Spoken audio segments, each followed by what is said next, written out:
never thought of myself as a statistic, but in reality, in many ways, we are all just statistics within the world.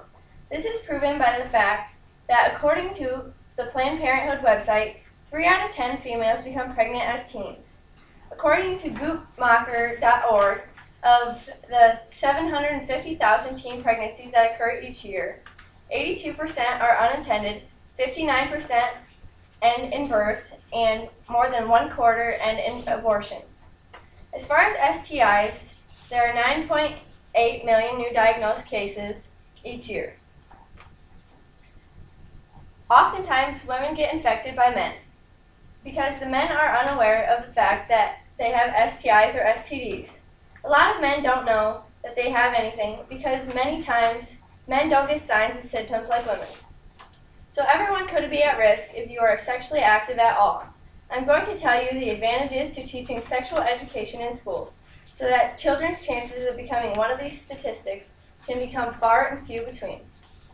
According to National Conference of State Legislature website, 22 states require schools to teach sexual education. 37 states require school districts to allow parental involvement in sexual education programs. 3 states require parent consent before students receive instruction.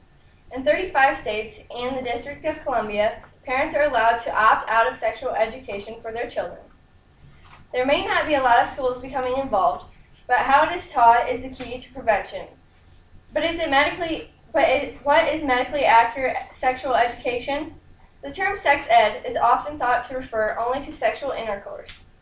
In reality, it includes information and concerns about abstinence, body image, contraception, gender, human growth and development, human reproduction, pregnancy, relationships, safer sex, sexual attitudes and values, sexual anatomy and physiology, sexual behavior, sexual health, sexual orientation, and sexual pleasure. The teaching of sexual education is much more than just a one-time meeting about sex. Comprehensive, medically correct sexuality education covers a wide array of topics. Its goal is to promote health and well-being in a way that is developmentally appropriate. Ideally, sex ed in schools is an integrated education process that builds up upon itself year after year, initiated in kindergarten and provided through the 12th grade. We always want our children to succeed, and this program may be the key to teaching your children safe sex. But what are abstinence-only programs and why do they not work? Abstinence-only programs often provide inaccurate, alarmist misinformation about the effectiveness of condoms, contraception, and safer sex. According to DoSomething.org, over half of the districts in the South with an education of sex policy have an abstinence-only program, compared to the 20% such districts in the Northeast. This can cause children to become misinformed. The idea of only having the option to not have sex gives kids no options when they do come to the point of sexual activity. Informed and responsible decisions about their reproductive sexual health is something parents want to help with, not hurt. Since when does it help to tell your children that they can't do something because their parents say so? Now that you know that it doesn't work just to tell teens to stay abstinent, why is sex education necessary? Learning about our sexuality and achieving sexual health and well-being are lifelong processes that begin at birth and continue throughout our lives. Parents and guardians are primary educations when it comes to sex. But children also receive messages from other sources, some more negative than others. Parents and schools can partner together to get correct messages across to children when it comes to sex. The goals of comprehensive sexuality education are to help people gain a positive view of sexuality and provide appropriate knowledge and skills to make healthy decisions about their sex life for years to come. Medically accurate information is an investment in your child's future. Our return on our investment could be a generation of young people who have heard more helpful messages about sexuality than provocative media images. This could create a generation of individuals who are comfortable in their own skin and can make responsible decisions for their health. Not only do I believe that sexual education is necessary, but the public also agrees with me.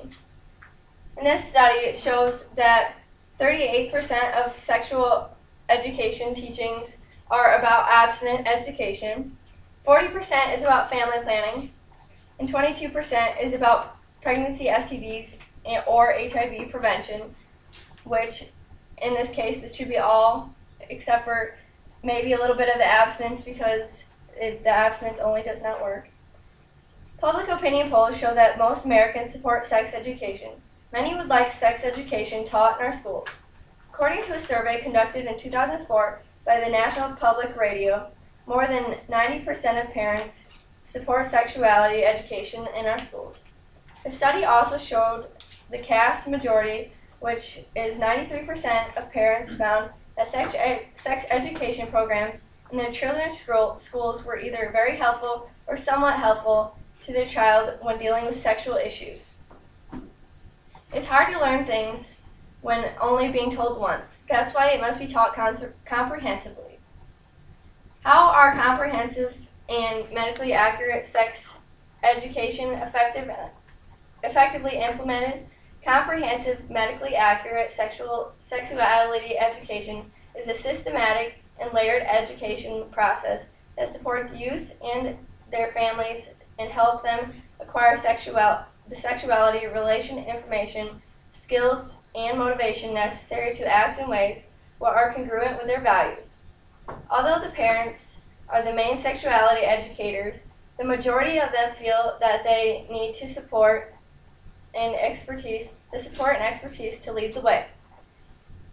Parents also should not rely on schools to teach sexual education because in many ways the parents have instilled values in their children in which they need to teach at home too because every family has different values. Ideally, medically accurate sexuality education would be taught each year in our schools, pre-kindergarten through 12th grade. Like all school subjects, the information and skills that are taught are age appropriate, reflect best practice, and build on previous year's learning. These are all keys to a successful program. Now, how to implement every key. How does society implement comprehensive, medically accurate sex education? Involve parents, school faculty, community leaders, and student leaders early in the process. You can benefit from their collective wisdom. You must also increase your comfort level with the topics. Brush up on the content and seek out appropriate professional development opportunities. Develop ways to practice and implement the difficult questions and situations. Now that I have told you the reasons that sexual education in schools is necessary, I hope you agree with me when I say that it is a need for all children. From the rate of STDs decreasing to pregnancy rate going down, there are so many reasons that sex education should be taught. This teaching could make a difference for not only the people you know, but it could also benefit your own children someday.